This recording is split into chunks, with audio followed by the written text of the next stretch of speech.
Olá, alunos de Psicologia Organizacional. Então, vamos aqui para mais uma aulinha, para uma aulinha inicial a respeito do tema. Então, na aula de hoje a gente vai falar um pouco sobre definição, o que é psicologia.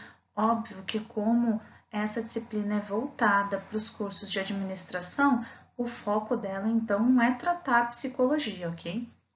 O foco dela é falar de psicologia organizacional. Mas hoje, nessa aula inicial, a gente vai poder discutir um pouquinho os conceitos, tá? E conversar a respeito deles.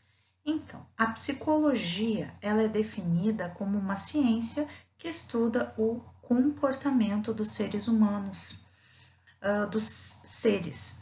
Ela vai estudar o comportamento com métodos da ciência e vai tentar estabelecer teorias e interferências a respeito da mente a partir das informações que se obtém sobre o comportamento.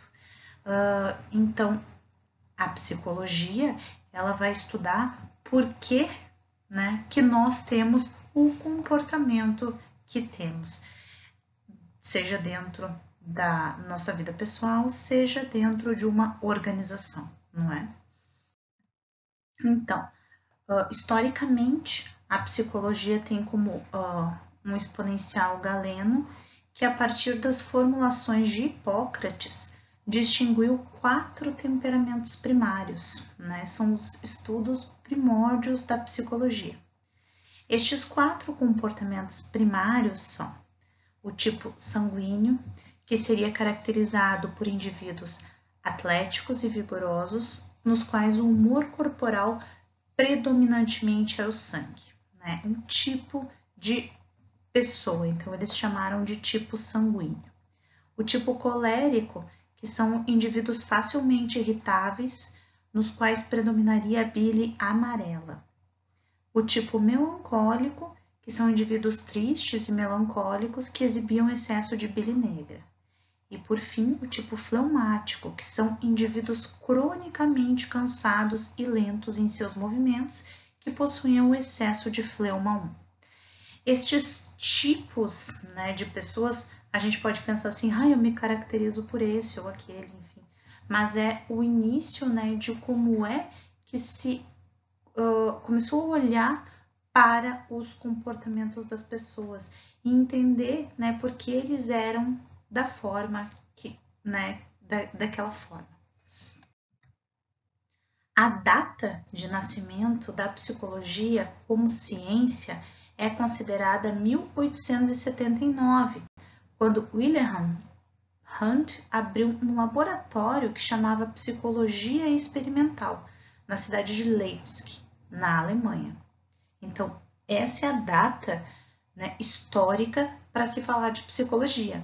Mas antes disso a gente não falava. Sim, falava, a gente tem estudos, a gente tem questões filosóficas que compreendem comportamentos, então se falava assim, mas a psicologia historicamente nasceu nessa data, a partir do Wilhelm Hunt abrindo um laboratório de psicologia experimental.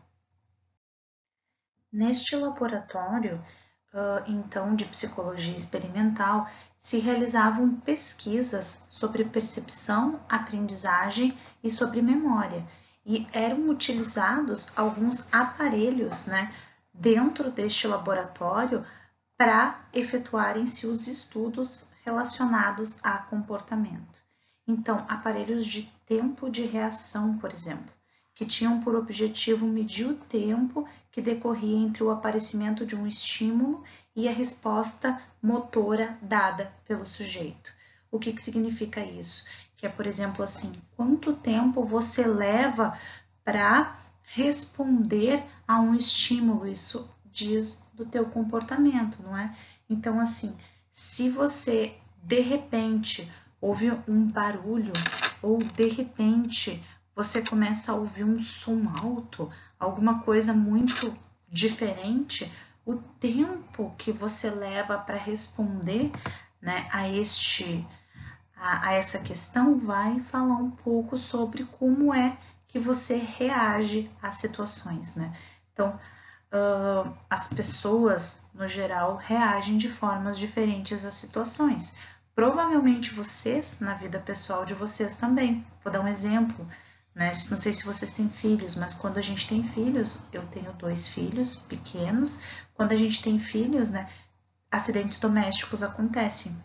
Meu filho, há uma semana e meia atrás, né, subiu em cima de um móvel, que não é um móvel, uma cadeira, virou e bateu a cabeça aqui atrás na lareira, né, que é bem duro, assim, lá na minha casa, é um pedaço de tijolo, né, e eu paraliso, assim, nos primeiros 3 segundos, e aí eu fui olhar ele, porque ele gritava sem parar, ele grita muito quando ele sente dor, é uma questão do comportamento dele.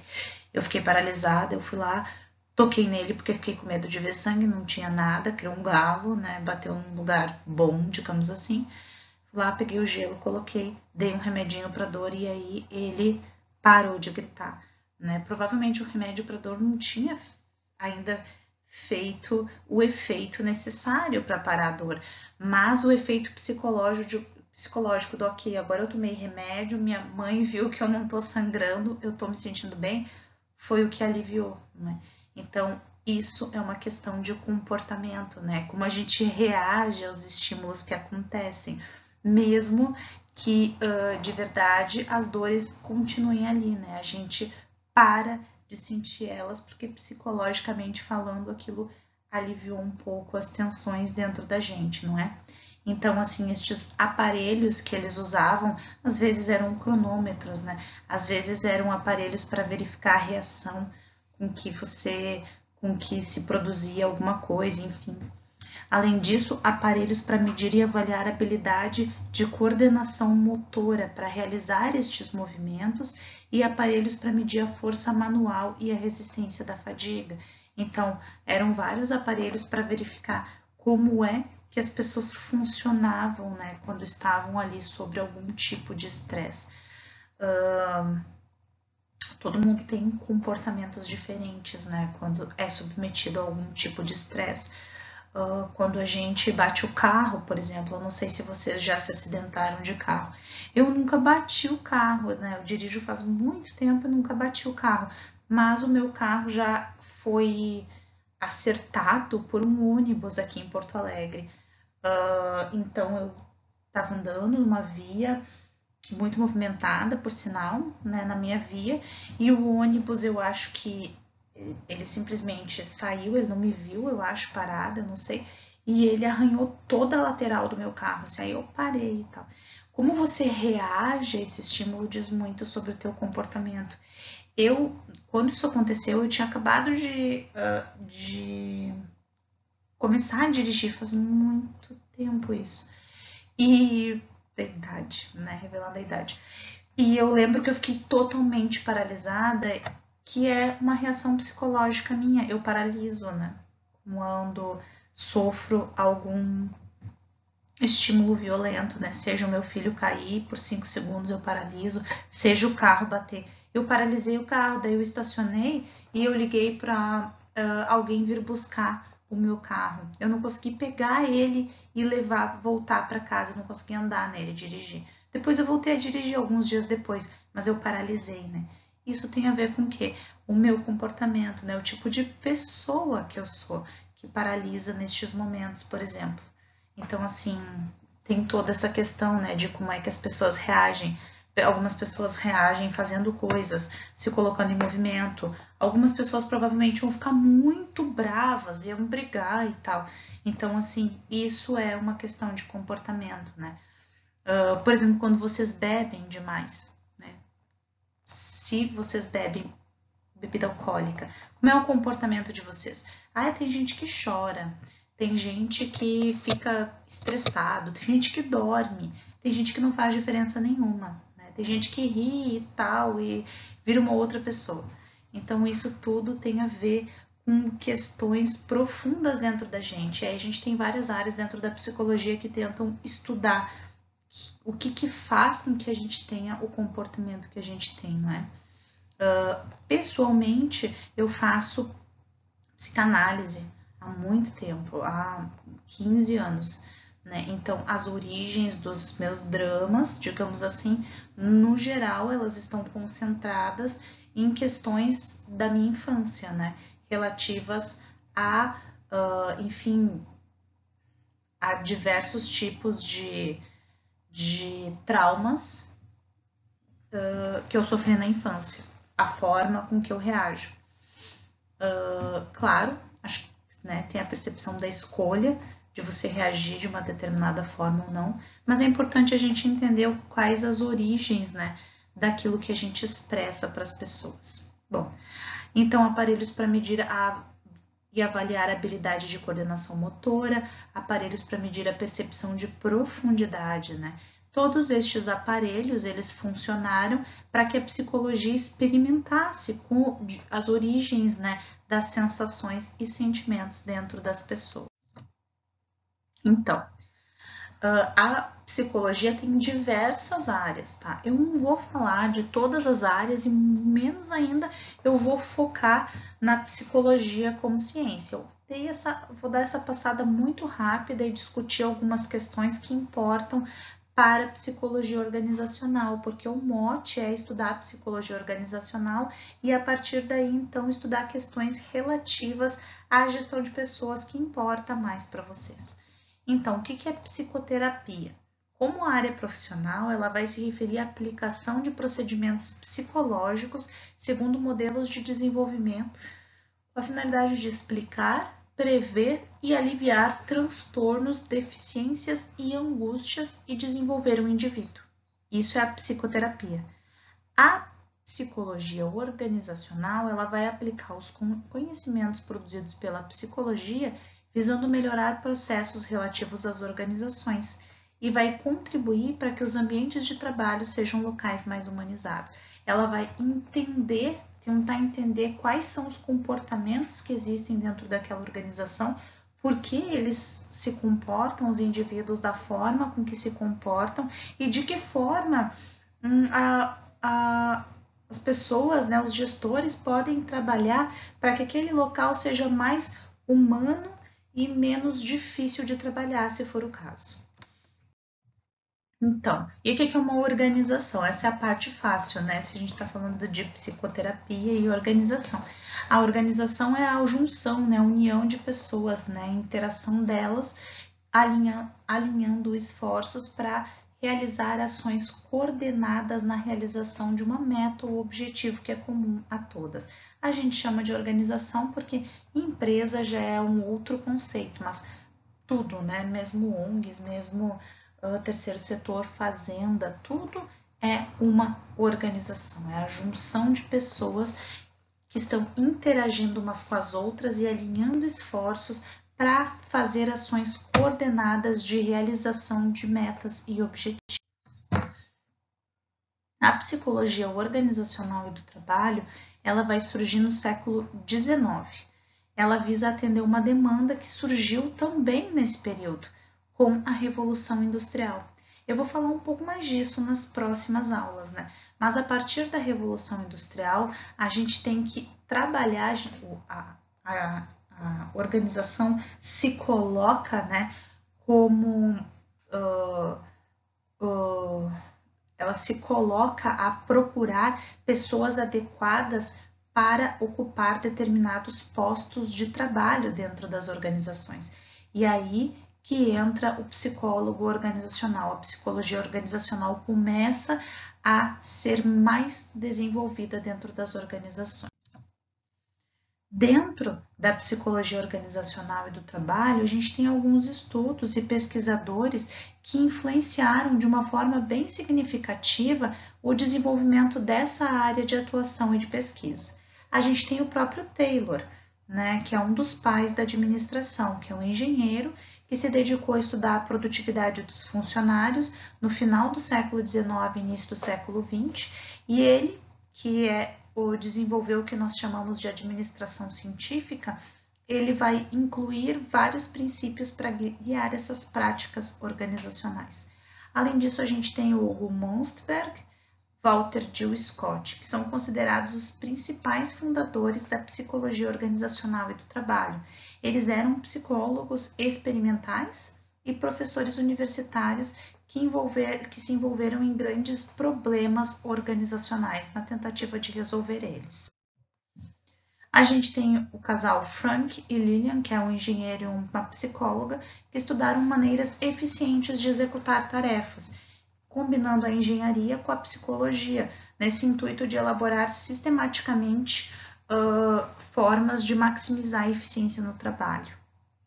Então, de certa forma, a psicologia, ela aconteceu e ela foi evoluindo dentro das organizações para que se produzisse mais, né? Se fizesse mais trabalho.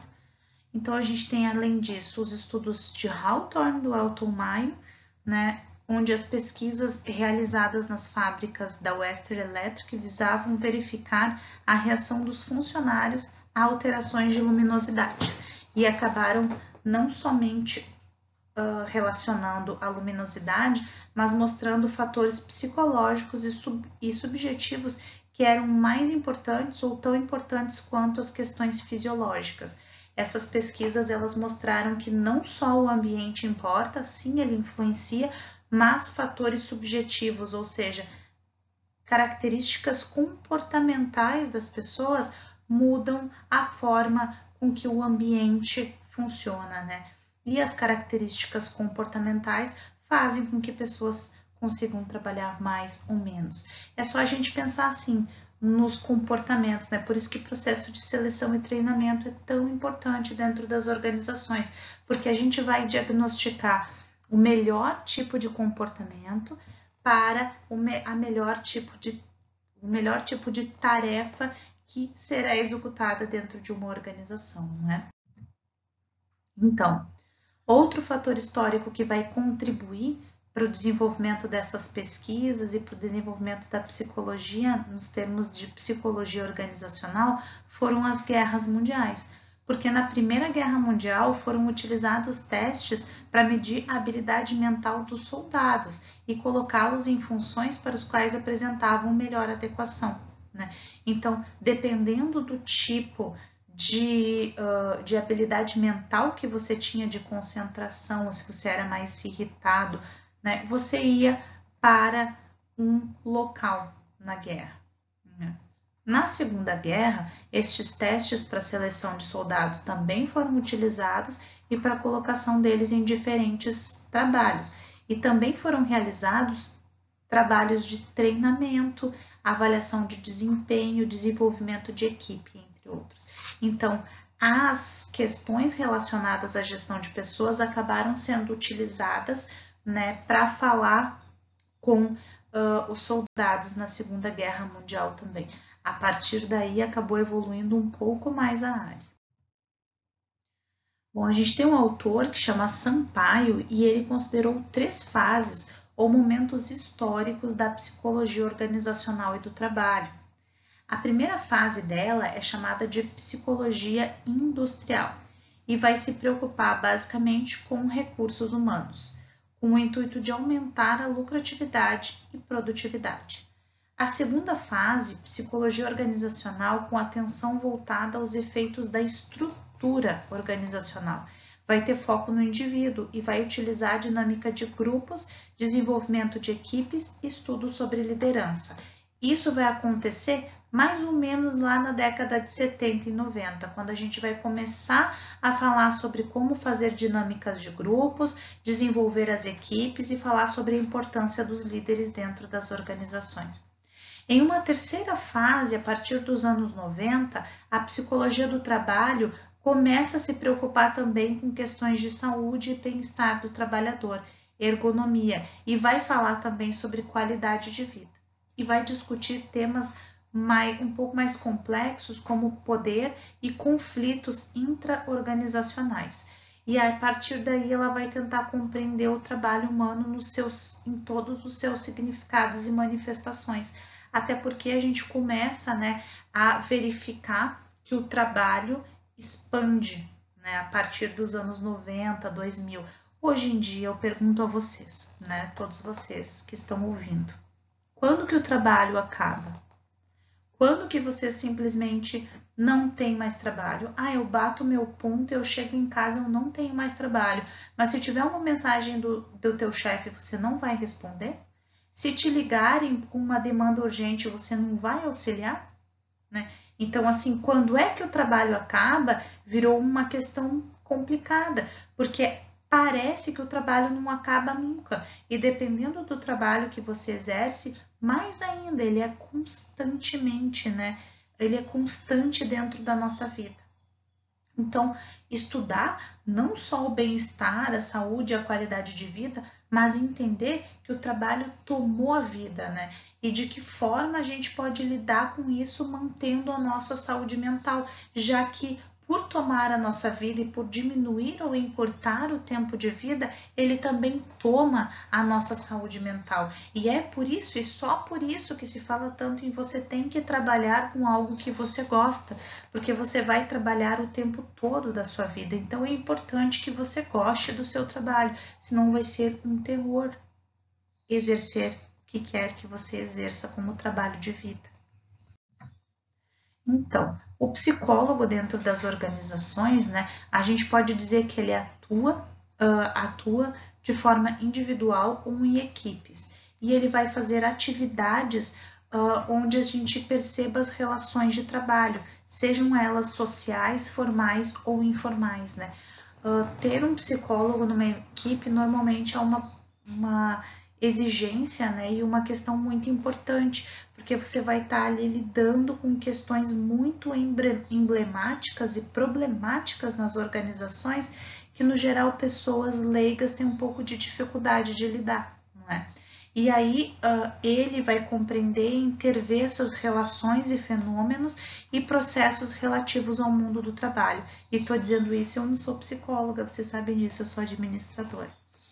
Ele vai explorar, analisar, compreender e interagir com as múltiplas dimensões que caracterizam as pessoas, os grupos e as organizações.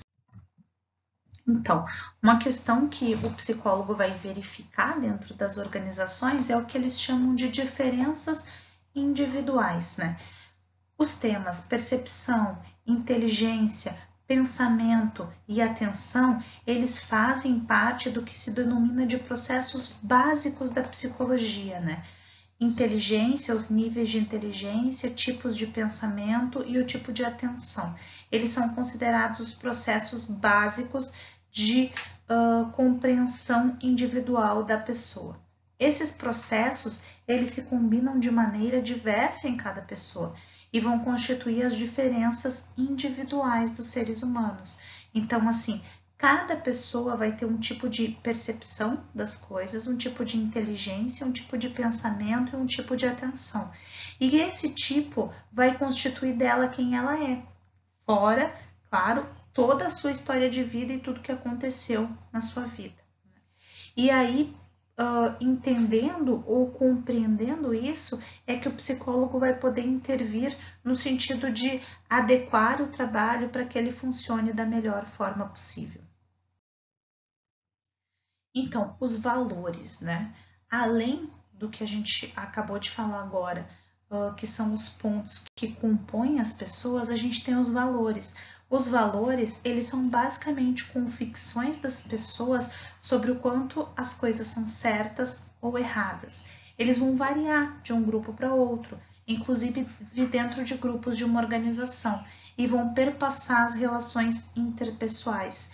Eles vão servir de guia de conduta e vão orientar o comportamento das pessoas. Então, valores é uma questão interessante, porque eles dependem de questões como cultura, onde a gente nasceu, não é? Aí muita gente vai dizer, existe o certo e o errado, e o que é certo, o que é errado. E eu tenho muita dificuldade de lidar com essas questões.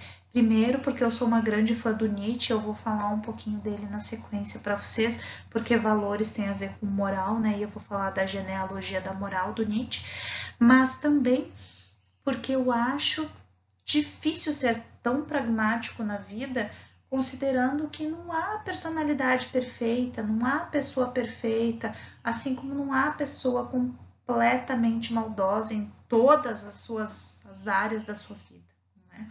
Então, assim, isso é complicado. O que importa entender é que estes valores que a gente carrega, seja porque construímos eles socialmente, seja porque decidimos estes valores, né? Eles refletem a nossa personalidade, considerando questões lá de inteligência e tudo. E as organizações, por sua vez, também têm os seus valores, né? E é importante que os colaboradores não só conheçam, como eles sejam compatíveis a estes valores, porque senão o trabalho vai se tornar totalmente impossível de ser executado e ele vai causar transtornos mentais importantes e talvez a gente acuse pessoas, situações da vida, mas o que lá no fundo está fazendo com que a gente fique perturbado mentalmente é o fato de que a gente se coloca constantemente contra os nossos próprios valores no nosso ambiente de trabalho. Então, é bem importante que a gente compreenda isso, né? Compreenda que a gente precisa compatibilizar o ambiente de trabalho com os valores que a gente carrega. Situações que demonstram os nossos valores, né? Então, a postura da pessoa frente às situações, isso vai mostrar os nossos valores, né? Você é o tipo de pessoa que, encontrando uma nota de R$100 no chão, vai rapidamente colocar no bolso ou vai olhar para verificar se tem alguém procurando, né? Você é o tipo de pessoa que bate o carro e ninguém viu que você bateu e você vai embora, ou você deixa um bilhetinho e avisa que você bateu? Você é o tipo de pessoa que sonega um pouquinho de imposto, coloca uma nota um pouquinho maior para pagar menos, ou você é o tipo de pessoa que não faz isso? Você é o tipo de pessoa que dá a sua vez as pessoas na fila, enfim, ou você é o tipo de pessoa que está sempre bravo, irritado, empurrando as pessoas e dizendo que aquele é o teu local, né? Então, assim, as diferenças no tratamento entre homens e mulheres também, diferenças educacionais também fazem isso. Então, diferenças de gênero e diferenças educacionais, né, fazem com que o nosso comportamento seja aquele comportamento que a gente mostra para as pessoas. Pode-se compreender esse conceito que o processo de percepção ele vai começar com a captação então de informações do ambiente, né? Essa informação que a gente capta do ambiente é lida pelo nosso cérebro, traduzida por ele, e este processo é que vai guiar o nosso comportamento, né? Então a gente vai ver alguma situação acontecendo, vai decidir como reagir e vai então reagir, né? São pequenas escolhas do dia a dia que vão fazer com que a gente seja um tipo de pessoa ou outro. Então, por conta disso, eu trouxe um pouquinho aqui no final da aula a discussão sobre genealogia da moral do Nietzsche, né? Genealogia da moral, porque nós estamos falando de valores e de comportamento. Quando a gente fala de valores e comportamento, a gente tem basicamente os estoicos, né, versus os nietzscheanos, digamos assim. Então a gente vai discutir as origens dessa moral. O Nietzsche, ele é um crítico da moral, tá? Começa por aí. Porque ele vai acreditar que essa moral, ela foi de certa forma imposta, criada, manipulada por uma igreja e cristã. E ela tem como motivo dessa criação de moral se fundamentar nas questões de classe, poder, né? Poder principalmente, numa tentativa de manter os indivíduos satisfeitos dentro da sua classe, desde que fossem pessoas de valor e caráter. Então ele conta ao longo da história, nesse livro, A Genealogia da Moral, que eu não tenho aqui, mas eu tenho em casa, ele conta o seguinte, que as pessoas, então, elas a moral ela foi construída para manter as pessoas dentro de castas, né? E aí, então, era mais interessante que elas tivessem um tipo de valor e caráter do que elas alçassem novas posições sociais. Essa é a crítica do Nietzsche, né? Dentro da genealogia da moral. De uma forma absolutamente resumida, Mas é um pouco isso, tá? Leiam, porque é um livro curto, muito fácil de ler. Embora se fale bastante assim da filosofia de Nietzsche, são livros bem fáceis de ler, tá? São leituras bem tragáveis e falam sobre a vida. Até porque vocês mesmos lendo.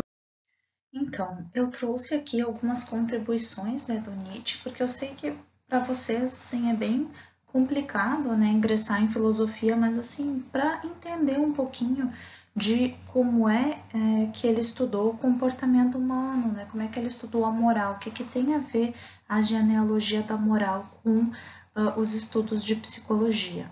Então, o Nietzsche, né, como leitor de Schopenhauer, aqui eu trouxe umas mensagens dele. Schopenhauer, que é um outro filósofo, não é?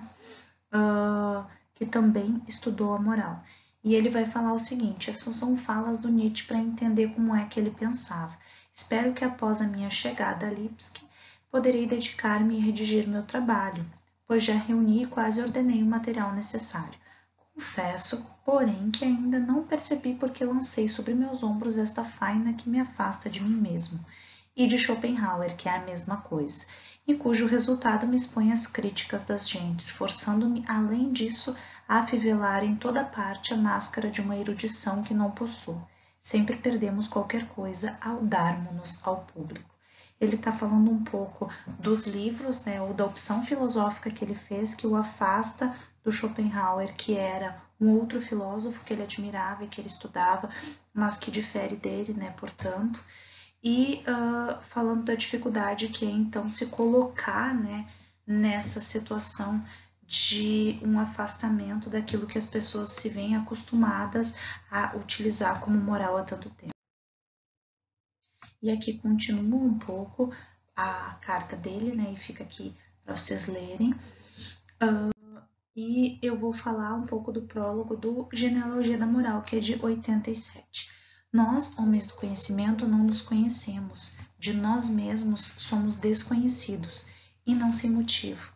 Nunca nos procuramos. Como poderia acontecer que um dia nos encontrássemos, se a gente nunca busca a gente mesmo, ou sentir quem nós somos? Com razão, alguém disse: onde estiver teu tesouro, estará também teu coração. Nosso tesouro está onde estão as colmeias de nosso conhecimento. Estamos sempre a caminho delas, sendo por natureza criadas, aladas e coletadoras do mel do espírito, tendo no coração apenas um propósito: levar algo para casa. Quanto ao resto da vida, as chamadas vivências, qual de nós poderá levá-las a sério ou ter tempo para elas? Então, nas experiências presentes, receio, estamos sempre ausentes. Nelas não temos nosso coração, para elas não temos ouvidos. Antes, como alguém divinamente disperso e imerso em si, a quem os sinos acabam de estrondear no ouvido as 12 batidas do meio-dia, e súbito acorda e se pergunta: o que foi que sou?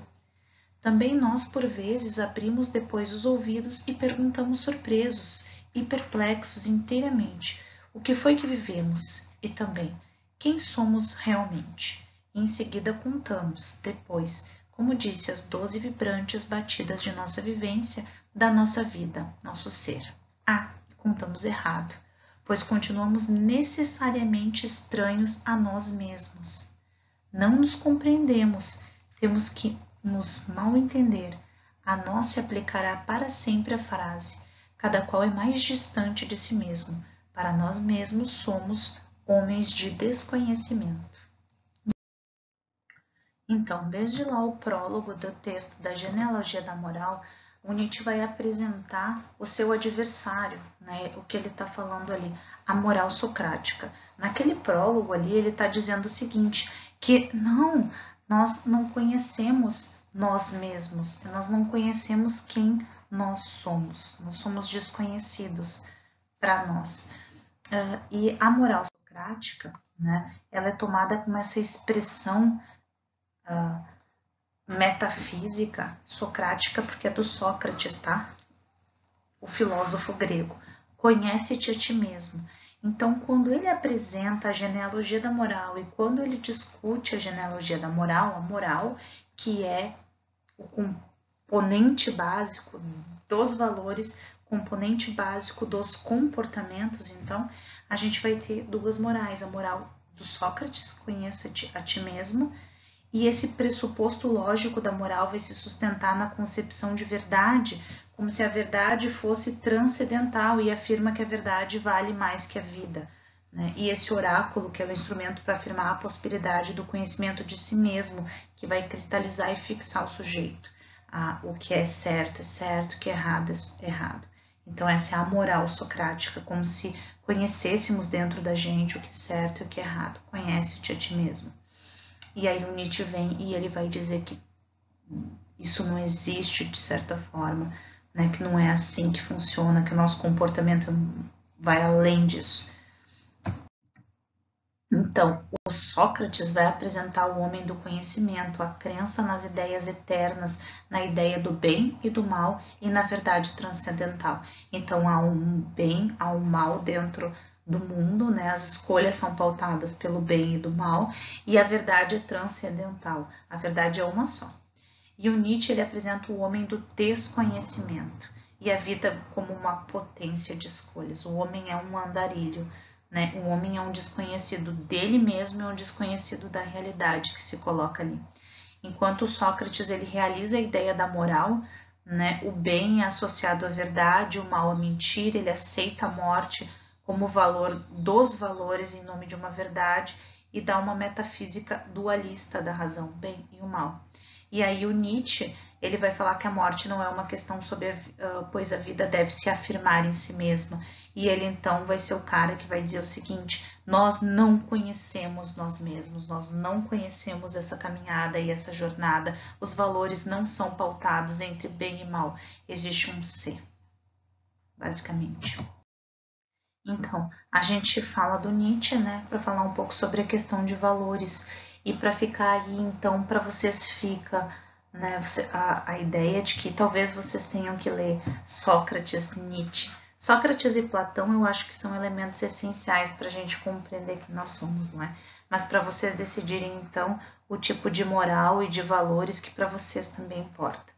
E aí eu acabo com essa frase do Nietzsche, que essa nossa vida é realmente incômoda o bastante para ser vantajosamente trocada por um modo de vida e enrijecimento estoico. Não estamos mal a ponto de termos de estar mal de maneira estoica. Então é isso, tá bem? Muito obrigada, então, pela participação de vocês. Fica aqui o questionamento final, né? E a gente volta com a próxima aula.